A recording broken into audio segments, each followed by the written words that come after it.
राजू अपने ऑफिस से देर रात को काम खत्म करके घर लौट रहा था। आज वो घर जाने के लिए बेहद खुश था क्योंकि अगले दिन राखी का त्योहार था और राजू की बहन चिंकी दूसरे शहर से काफी समय बाद राजू से मिलने आई थी। चिंकी राजू को कॉल करती है। अरे भैया, कहाँ हैं आप? इतनी देर हो गई, मैं कब से आपका वेट कर रही हूँ। देखिए अंधेरा हो रहा है, जल्दी घर आ जाइए। हाँ हाँ चिंकी, मैं बस अब ऑफिस से निकल गया हूँ। और सुनो, मेरे फोन में बैटरी भी नहीं है, ये कभी भी बंद हो सकता है। तुम परेशान मत होना, मैं बस 1 घंटे में घर पहुँच जाऊंगा। ठीक है? राजू इतना बोलता ही है कि उसके फोन की बैटरी खत्म हो जाती है और वो बंद हो जाता है। घर लौटते वक्त राजू को कोई भी ऑटो रिक्शा या टैक्सी नहीं मिलती, जिसकी वजह से वो पैदल ही घर की ओर चल पड़ता है। इधर चिंकी भी अपने भाई राजू के लिए परेशान हो रही थी। लगता है आज मुझे कोई भी टैक्सी नहीं मिलेगी, आज पैदल ही जाना पड़ेगा। अब बिना ऑटो या टैक्सी के इतने लंबे रास्ते से जाना तो नामुमकिन है। ऐसे तो मुझे घर पहुंचने में सुबह हो जाएगी, भला इतना लंबा रास्ता कौन चुने। हाँ चलो, कब्रिस्तान वाले शॉर्टकट से ही चलते हैं। ऑफिस से घर जाने के लिए राजू लंबा रास्ता न लेकर शॉर्टकट से घर जाने लगता है, लेकिन उसे जरा सा भी अंदाजा नहीं था कि ये उसकी सबसे बड़ी गलती साबित होने वाली थी। कब्रिस्तान में दो चोर पिंटू मिंटू बैठकर जुआ खेल रहे थे। वो जब राजू को अकेले इतनी रात में वहां से गुजरता हुआ देखते हैं तो वो उसे लूटने का सोचते हैं। ए लड़के, चल अपना सारा सामान और पैसे निकाल कर हमें दे। और जरा भी आवाज की तो ये चाकू देख रहा है ना, इसको तेरी गर्दन में घुसा दूंगा। अरे कौन हो तुम?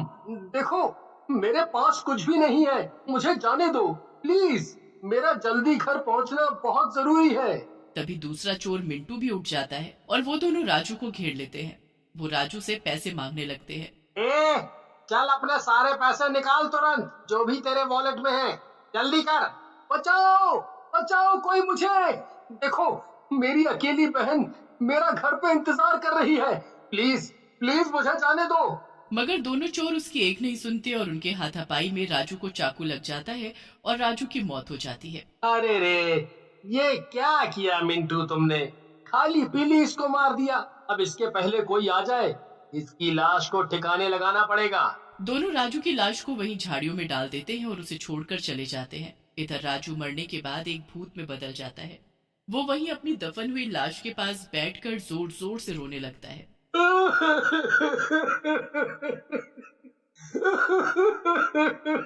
अरे, ये सब क्या हो गया? अब मैं अपनी बहन से कैसे मिलूंगा?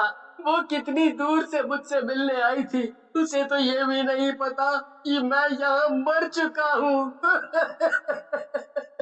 इस तरह से राजू की आत्मा वहीं उसी कब्रिस्तान में इधर उधर भटकने लगती है। जब भी कोई कब्रिस्तान के पास से गुजरता, राजू मदद की गुहार लगाता, पर हर कोई राजू की डरावनी आवाज सुनकर डर जाता।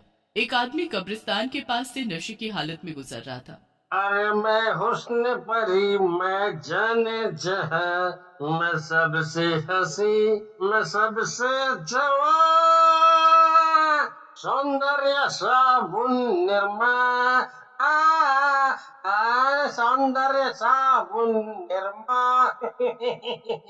नशे की हालत में उस आदमी को देखकर राजू को एक आइडिया आता है। राजू उस आदमी के सामने जाता है। अरे भला तुम कौन हो? हम्म? अरे रे, ये तो भूत है। अरे कोई बचाओ। इसकी आंखें तो देखो, कितनी लाल और डरावनी है। अरे भागो रे भागो। पर वो आदमी भाग नहीं पाता। राजू उस आदमी के शरीर के अंदर घुस जाता है और अपने घर की तरफ जाने लगता है। राजू अपने घर का दरवाजा खटखटाता है, पर कोई गेट नहीं खुलता।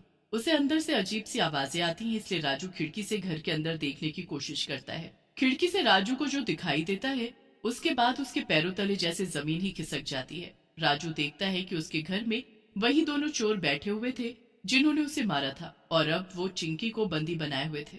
उन्होंने चिंकी को बांध कर रखा था और वो सब घर को लूट रहे थे।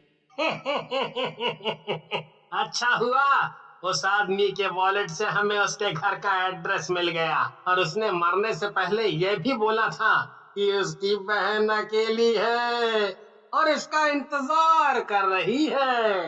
हाँ, उसने खुद तो हमें ज्यादा पैसे नहीं दिए, पर हमारा काम आसान कर दिया। अब देखो, आज हमें कितना फायदा हो गया। आज तो हम माला माल होने वाले हैं। पिंटू और मिंटू दोनों हंसने लगते हैं और सारे कीमती सामान को अपने झोले में डालने लगते हैं। उधर चिंकी का राजू के मरने की खबर सुनकर बुरा हाल था। वो रोती ही जा रही थी। ये सब कुछ खिड़की से देखकर उस नशेड़ी आदमी के अंदर घुस चुकी आत्मा को बहुत गुस्सा आता है। वो जाकर दरवाजा तोड़ देता है और कमरे के अंदर पहुंच जाता है। अरे तू कौन है और तू अंदर कैसे आया भला? ए मिंटू, इसको भी बांध दे और अगर ये ज्यादा होशियारी दिखाए तो इसके अंदर चाकू घुसा देना। अरे पिंटू, जरा इस आदमी की आंखें तो देख, कितनी लाल है। ऐसा लग रहा है इसने बहुत पी रखी है। ओए, कौन है रे तू? चाल भाग यहाँ से, वरना अभी ऊपर का टिकट काट दूंगा तेरा। तभी राजू को गुस्सा आ जाता है और अपनी शक्तियों की मदद से वो मिंटू और पिंटू को हवा में उड़ाने लगता है और जमीन पर पटक देता है। अरे बचाओ, भूत भूत, ये तो कोई भूत है। अरे कोई बचाओ। अरे हमें क्यों मार रहा है रे भूत? भला हमने तेरा क्या बिगाड़ा है? क्या बिगाड़ा है?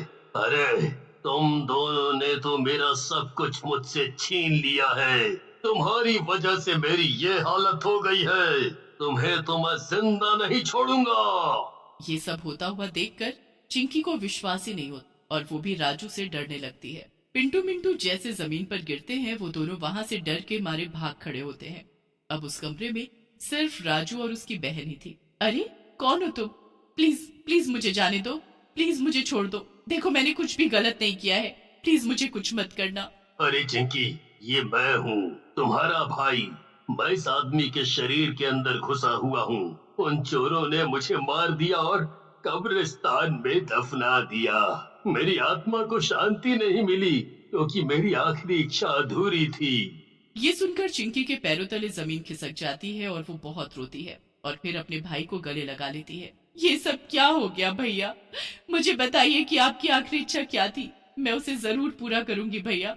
चिंकी, 12 बज चुके हैं और आज राखी का त्योहार है।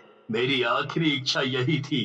तुम मुझे मेरे हाथों पर अपनी राखी बांधो चिंकी, और उससे मेरी आत्मा को शांति मिल जाएगी।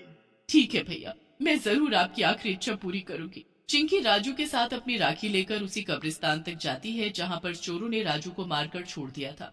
चिंकी राजू की लाश के हाथ पर राखी बांध देती है और राजू की आत्मा चिंकी से कहती है, चिंकी, माफ करना मुझे, अब जाना होगा। तुम्हारा रक्षा बंधन का मेरा आखिरी गिफ्ट तुम्हारी टेबल की ड्रॉर में रखा हुआ है। मुझे उम्मीद है कि तुम्हें वो अच्छा लगेगा।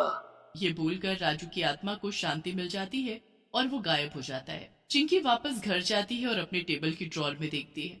उसमें एक छोटा सा गिफ्ट रखा था जिसके अंदर एक नई कार की चाबी थी जो पिंकी को हमेशा से चाहिए थी। चिंकी को वो कार देखकर बहुत रोना आता है और अपने भाई की बहुत याद भी आती है, पर चिंकी बहुत हिम्मत करके एक नई जिंदगी शुरू करती है।